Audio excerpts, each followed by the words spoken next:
ভাবুন তো, আপনার সামনে যদি এমন একটি পানির পাত্র রাখা হয় যার এক ফোঁটা পানি পান করলেই আপনি শত শত বছর বেঁচে থাকবেন, তাহলে কি আপনি সেই পানি পান করবেন?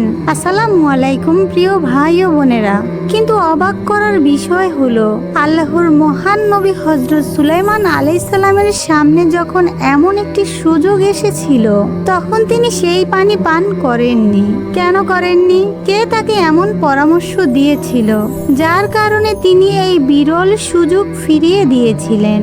একটি ছোট্ট প্রাণীর একটি কথা বদলে দিয়েছিল পুরো সিদ্ধান্ত। সেই শিক্ষামূলক ও হৃদয়স্পর্শী কাহিনী আজ আমি আপনাদেরকে শোনাবো। একদিন মহান আল্লাহর নবী হযরত সুলাইমান আলাইহিস সালাম তার রাজপ্রাসাদে বসা ছিলেন। তার বিশাল রাজত্বে মানুষ, জিন ও পশু পাখি ছিল। সকলে তার অনুগত্য করত। ঠিক সেই সময় একটি আশ্চর্য সংবাদ এলো।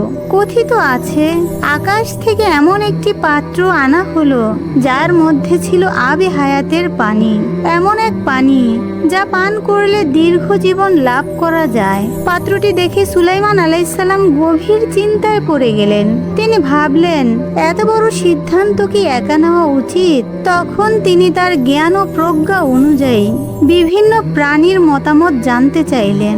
একে একে সবাই বলল, এই পানি পান করুন, দীর্ঘ জীবন তো বড় নিয়ামত। সবশেষে একটি বৃদ্ধ কচ্ছপকে ডাকা হলো।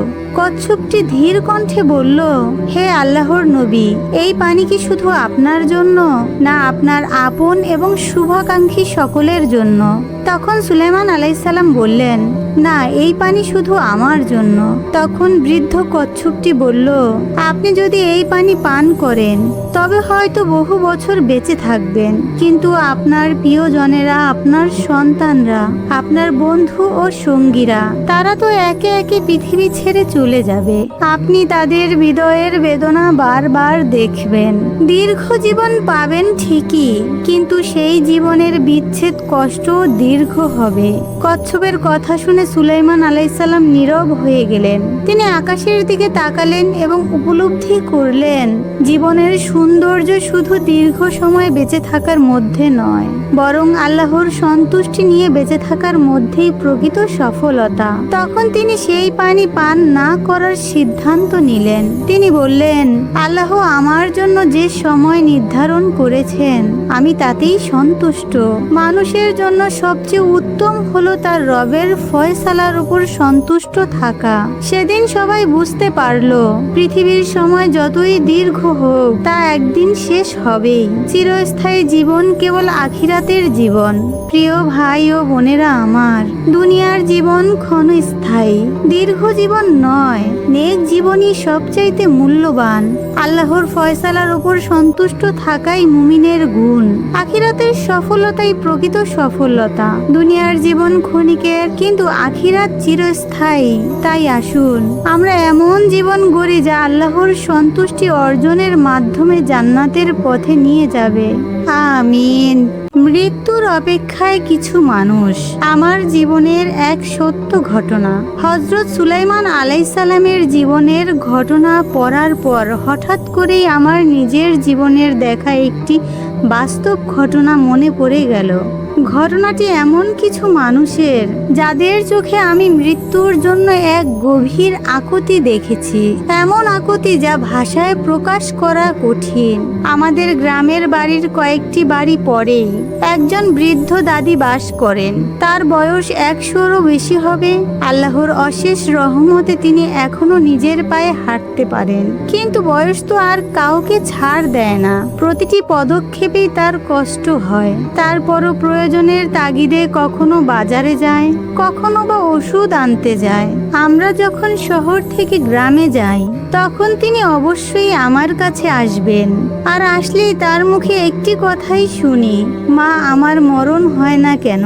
আল্লাহ আমাকে কেন নিয়ে যান না? তার এই কথাগুলো শুনলে বুকের ভেতরটা কেমন যেন হাহাকার করে ওঠে।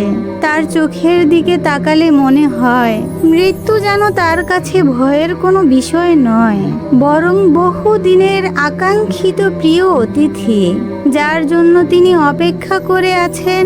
এক প্রচণ্ড শীতের সকালে, প্রচণ্ড ঠান্ডায় চারপাশে কুয়াশা ঢাকা, মানুষ ঘর থেকে বের হতে পারছে না। এমন সময় শুনলাম বাড়ির সামনে দাঁড়িয়ে কেউ ডাকছে, মা তুমি কোথায়? বের হয়ে দেখি সেই বৃদ্ধ দাদি, শরীরে মাত্র একটি পাতলা কাপড়, ঠান্ডায় তিনি থরথর করে কাঁপছেন। অবাক হয়ে বললাম, দাদি এত ঠান্ডার মধ্যে আপনি বের হয়েছেন কেন? তিনি মৃদু হেসে বললেন, শুনলাম তোমরা শহর থেকে বাড়ি এসেছো, তাই তোমাকে দেখতে আসলাম। তাকে দ্রুত বসতে দিলাম, কিছু নাস্তা আর এক গ্লাস গরম দুধ এনে দিলাম। তিনি ধীরে ধীরে দুধ খেতে খেতে নিজের মনের কষ্টের কথা বলতে লাগলেন। মনে হলো এতদিনের জমে থাকা দুঃখ কষ্ট যেন কাউকে বলতে পেরে তার বুকটা হালকা হয়ে গেল। আমি বললাম, দাদি এত ঠান্ডার মধ্যে আর বের হবেন না, আমরা তরুণ মানুষরাই তো বেলা পর্যন্ত ঘর থেকে বের হতে পারি না। দাদি শুধু মুচকি হেসে বললেন, আমি তোমার খবর পেয়ে এসেছি। কথাগুলো আজও আমার কানে বাজে। শুধু এই দাদি নন, আরো কয়েকজন মানুষ আছেন যারা আমার জন্য অপেক্ষা করেন। তাদের মধ্যে একজন বয়স্ক কাকাও আছেন। তাদের গ্রাম আমাদের গ্রাম থেকে আরো 3 গ্রাম পিছনে। একদিন আমরা বাড়িতে এসেছি শুনে তিনি আমাদের বারান্দায় এসে শুয়ে আছেন। তার গলায় সব সময় একটি গামছা থাকতো। সেই গামছাটি বিড়া পাকিয়ে মাথার নিচে দিয়ে তিনি শুয়ে আছেন আর আমার জন্য অপেক্ষা করছেন। আমি জানতাম না তিনি এসেছেন। ঘর থেকে বের হতেই দেখি তিনি শুয়ে আছেন। আমাকে দেখেই তার মুখে এক অপূর্ব হাসি ফুটে উঠল। তিনি বললেন, মা তুমি বের হয়েছো? আমি তোমার জন্য এখানে অপেক্ষা করছিলাম। চাচা আমাকে একবার ডাক দিলেই তো আমি চলে আসতাম। আসুন, ঘরের ভেতরে আসুন। চাচা হেসে উত্তর দিল, আমি ভিতরে যাব না মা, তোমাকে একটি নজর দেখার জন্য সেই দূর থেকে এখানে চলে আসি। অনেক দূর থেকে এসেছি তো, তাই এখানে বসে একটু বিশ্রাম নিলাম। আমি জানতাম তুমি একবার না একবার বের হবেই, তাই এখানে বসেই অপেক্ষা করছিলাম। তার সেই হাসি, সেই অপেক্ষা যত দূরেই থাকি না কেন আমার হৃদয়ে মাঝে গেঁথে থাকে। এই মানুষগুলো আমাকে যেভাবে ভালোবাসা দেয়, যে দোয়া করেন, তা ভাষায় প্রকাশ করার মতো নয়। অনেক সময় তাদের দিকে তাকিয়ে মনে হয় তারা মৃত্যুর জন্য এমন ভাবে অপেক্ষা করছেন যেন মৃত্যু তাদের কোনো ভয়ের বিষয় নয়। বহুদিনের হারিয়ে যাওয়া একজন আপনজন, যে একদিন এসে তাদের সব দুঃখ কষ্টের অবসান ঘটাবে। তখন মনে হয় পৃথিবীতে কিছু মানুষ আছে যাদের জীবনে সবচেয়ে বড় চাওয়া আর কিছুই নয়, শুধু একটু শান্তি আর মহান আল্লাহর কাছে ফিরে যাওয়ার সেই মাহেন্দ্রক্ষণ। আল্লাহ আমাদের সকল বৃদ্ধ বাবা মা দাদা দাদি অসহায় মানুষদের প্রতি দয়া করুন, তাদের জীবনকে সহজ ও সুন্দর করুন। আল্লাহ আমাদেরকে এমন আমল করার তৌফিক দিন যাতে আমরা মৃত্যুকে ভয় না পেয়ে শান্ত মনে আল্লাহর ডাকে সাড়া দিতে পারি। আমিন।